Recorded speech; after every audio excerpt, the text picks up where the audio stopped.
প্রিয় প্রধান উপদেষ্টা, আমেরিকার জনগণের পক্ষ থেকে আমি আপনাকে এবং বাংলাদেশের জনগণকে স্বাধীনতা দিবসের শুভেচ্ছা জানাচ্ছি। পরিবর্তিত এই সময় বাংলাদেশের জনগণের জন্য গণতন্ত্র, অর্থনৈতিক অগ্রগতি এবং নিরাপত্তা বৃদ্ধির সক্ষমতা তৈরির সুযোগ এনে দিয়েছে। এটি বাংলাদেশের অন্তর্বর্তী সরকারের প্রধান উপদেষ্টা অধ্যাপক ডক্টর মোহাম্মদ ইউনূস এবং বাংলাদেশের জনগণকে শুভেচ্ছা জানিয়ে মার্কিন প্রেসিডেন্ট ডোনাল্ড ট্রাম্পের চিঠি। মহান স্বাধীনতা দিবস উপলক্ষে প্রধান উপদেষ্টা অধ্যাপক ইউনূস এবং বাংলাদেশের জনগণকে শুভেচ্ছা জানিয়েছেন মার্কিন প্রেসিডেন্ট ডোনাল্ড ট্রাম্প। বৃহস্পতিবার প্রধান উপদেষ্টার প্রেস উইং এক সংবাদ বিজ্ঞপ্তিতে এ কথা জানিয়েছে।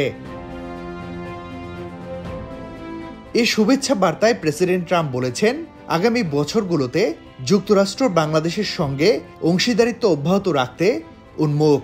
দ্বিপাক্ষিক সম্পর্ক এগিয়ে নেওয়ার বিষয়ে প্রেসিডেন্ট ট্রাম্প বলেন, আমি আত্মবিশ্বাসী যে আমরা আমাদের সম্পর্ক জোরদার করার সঙ্গে সঙ্গে আমাদের দ্বিপাক্ষিক অর্থনৈতিক উন্নয়নকে এগিয়ে নিতে পারব এবং ইন্দো প্রশান্ত মহাসাগরীয় অঞ্চলে আঞ্চলিক নিরাপত্তা উন্নয়নে একসঙ্গে কাজ করতে পারব।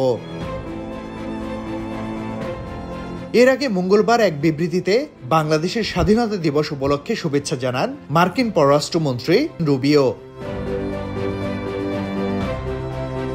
যুক্তরাষ্ট্রের পররাষ্ট্র দপ্তর থেকে প্রকাশিত বিবৃতিতে বলা হয়, ২৬ মার্চ বাংলাদেশের জনগণ যখন স্বাধীনতা দিবস উদযাপন করছে, তখন আমি যুক্তরাষ্ট্রের পক্ষ থেকে তাদের অভিনন্দন জানাচ্ছি। বিবৃতিতে বাংলাদেশের সাম্প্রতিক রাজনৈতিক পরিস্থিতির প্রসঙ্গ টেনে বলা হয়, এবারের স্বাধীনতা দিবস এমন এক সময় উদযাপিত হচ্ছে যখন অন্তর্বর্তী সরকার দেশকে এখন নির্বাচনের জন্য প্রস্তুত করছে, যা জনগণকে তাদের ভবিষ্যৎ পথ নির্ধারণের সুযোগ দেবে। বাংলাদেশকে একটি উজ্জ্বল ও গণতান্ত্রিক ভবিষ্যতের পথে এগিয়ে নেওয়ার ক্ষেত্রে যুক্তরাষ্ট্র তার সমর্থন অব্যাহত রাখবে।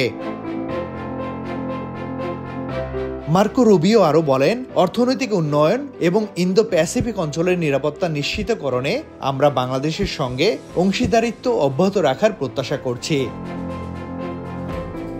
তৌহিদ হাসান, সময়ের আলো।